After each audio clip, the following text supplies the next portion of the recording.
ঋণের বোঝায় যারা জর্জরিত, বিষ্ণু ইসলাম চমৎকার একটা দোয়া শিখিয়েছেন। আমাদের অনেকে ঋণের বোঝায় জর্জরিত, আছে না নাই? এদিকে কেউ আছেন? থাকলে হাত তোলার দরকার নেই, থাকলে এই দোয়াটা পড়বেন। এক সাহাবীর নাম আবু উমামা, নামাজের ওয়াক্ত ছাড়া উনি মসজিদে যেয়ে বসে আছে। বিষ্ণু বললেন, কিরে আবু উমামা, নামাজের তো ওয়াক্ত হয় নাই, মসজিদে কি? সাহাবী বলে, হুমুমুন লাজিমাতনি ওয়া দুয়ুন।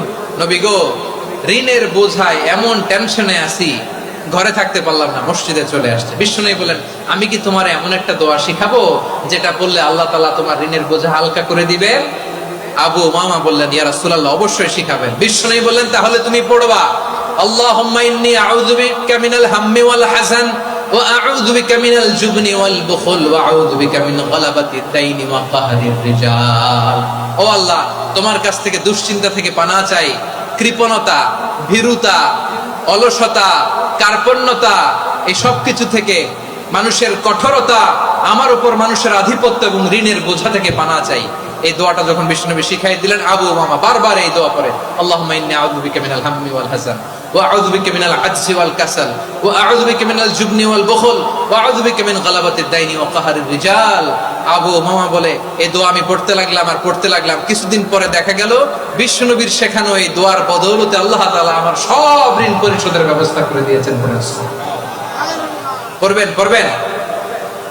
আমার প্রিয় পটুয়াখালীর ভাইয়েরা, বিশ্বনবীর জামাতা সাইয়্যিদিনা আলী রাদিয়াল্লাহু তাআলা আনহুর কাছে এক লোক এসে বলে, হে আলী, ঋণের বোঝায় আমি জর্জরিত, আমার কিছু অর্থ দিয়ে সাহায্য করো।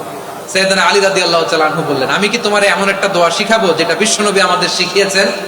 এই দোয়া যদি তুমি পড়ো, লাউ কানা আলাইকা মিসলু জাবালিন কাবীরিন দাইনান আদাল্লাহু আনকা, পাহাড় পরিমাণও যদি ঋণের বোঝা হয়, আল্লাহ এটা পরিশোধের ব্যবস্থা করে দিবেন। ছোট্ট একটা দোয়া বিশ্বনবী শিখালেন, বললেন, তুমি পড়বা, আল্লাহুম্মা কফিনি বিহালালিকা আন হারামিকা ওয়া আগনিনি বিফাদলিকা আম্মান সিওয়াক। মুখস্থ আছে? হ্যাঁ, আছে।